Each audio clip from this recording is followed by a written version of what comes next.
110 എന്ന മരണസംഖ്യയാണ് ഏറ്റവും ഒടുവിലായി ലഭിക്കുന്നത്. അതായത് 242 യാത്രക്കാരിൽ 110 പേർ മരണപ്പെട്ടു എന്ന വിവരം. ബാലഗോപാൽ ഡൽഹിയിൽ നിന്നും ചേരുന്നുണ്ട്. ബാലു, ഏറ്റവും പുതിയ വിവരങ്ങൾ എന്താണ്?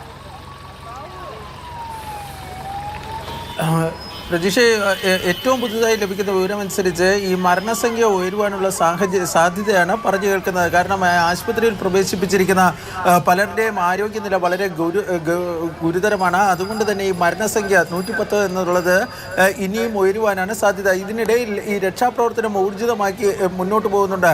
അല്പസമയം മുമ്പ് CASF, അതായത് സാധാരണ ഈ വിമാനത്താവളങ്ങളുടെയൊക്കെ സുരക്ഷാ ചുമതല ഉണ്ടാകുന്നത് CASF-നാണ്. ഈ CASF-നെ ഈ രക്ഷാപ്രവർത്തനത്തിന് വിന്യസിച്ചിട്ടുണ്ട്. ഈ അഹമ്മദാബാദ് വിമാനത്താവളത്തിൽ ഉണ്ടായിരുന്ന 400, അതായത് ഇപ്പോൾ ഈ ഷിഫ്റ്റിൽ ഇല്ലാത്തതുപോലുമുള്ള എല്ലാവരെയും സർവീസിലേക്ക് വിളിച്ചു വരുത്തി ഈ 400 പേരെ ഈ രക്ഷാപ്രവർത്തനത്തിന് ഇപ്പോൾ CASF വിന്യസിച്ചിട്ടുണ്ട്. NDRF-ന്റെ പ്രത്യേക സംഘം അഹമ്മദാബാദിൽ ഇപ്പോൾ എത്തിച്ചേർന്നിട്ടുണ്ട്. ഇതിനു പുറമെ ഈ അഹമ്മദാബാദ് വിമാനത്താവളം നിലവിൽ അവിടെ ഈ ഓപ്പറേഷനുകൾ സസ്പെൻഡ് ചെയ്തിരിക്കുകയാണ്. പക്ഷേ 4:30 മുതൽ അവിടെ ഈ രക്ഷാപ്രവർത്തനത്തിന് വരുന്ന വിമാനങ്ങൾ, അതായത് ഈ BSF-ൻ്റെയും മറ്റ് ഈ സേനാ വിഭാഗങ്ങളുടെയും ഒക്കെ ആളുകളെ കൊണ്ടുവരുന്നതിന് വേണ്ടി വിമാനത്താവളം താൽക്കാലികമായി തുറന്നു കൊടുക്കുമെന്നാണ് അറിയിച്ചിട്ടുള്ളത്. പക്ഷേ സിവിലിയൻ വിമാനങ്ങൾക്ക് ആ സമയത്തിലേക്ക് അവിടെ ഈ സർവീസ് ഉണ്ടായിരിക്കില്ല. സാധാരണക്കാർക്ക് അവിടെ പോകുന്നതിനുള്ള അനുമതി ഉണ്ടാകുന്നതായിരിക്കില്ല. അത് രാത്രിയോടുകൂടി മാത്രമേ ഇനി അഹമ്മദാബാദ് വിമാനത്താവളം തുറക്കുവാനുള്ള സാധ്യത ഉള്ളൂ എന്നാണ് ലഭിക്കുന്ന വിവരം.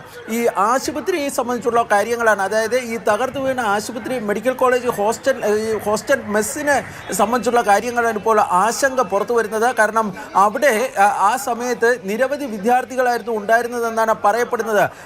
ആ വിദ്യാർത്ഥികളുടെ ഇപ്പോഴത്തെ സ്ഥിതിഗതികൾ എന്താണ് എന്നതിനെ സംബന്ധിച്ച് കൃത്യമായ ഒരു വിവരമില്ല. നേരത്തെ അഭിലാഷ് പറഞ്ഞതുപോലെ തന്നെ ഒരു കുട്ടിയുടെ അമ്മയുടെ ഒരു പ്രതികരണം ഇതിനോടകം തന്നെ പുറത്തു വന്നിട്ടുണ്ട്. പക്ഷേ ഈ അനൗദ്യോഗികമായി ലഭിക്കുന്ന വിവരങ്ങൾ അനുസരിച്ച് ഈ പലർക്കും ആ മെസ്സിൽ ആ സമയത്തുണ്ടായിരുന്ന പലർക്കും കാര്യമായ തോതിലുള്ള പരിക്കുകൾ ഏറ്റിട്ടുണ്ട് എന്നാണ് പറയപ്പെടുന്നത്. ഇവരെയും ഈ ആശുപത്രികളിലേക്ക് മാറ്റിയിട്ടുണ്ട്. ഏതായാലും രക്ഷാപ്രവർത്തനം വളരെ ഊർജിതമായി തന്നെ ഇപ്പോൾ പുരോഗമിക്കുകയാണ്.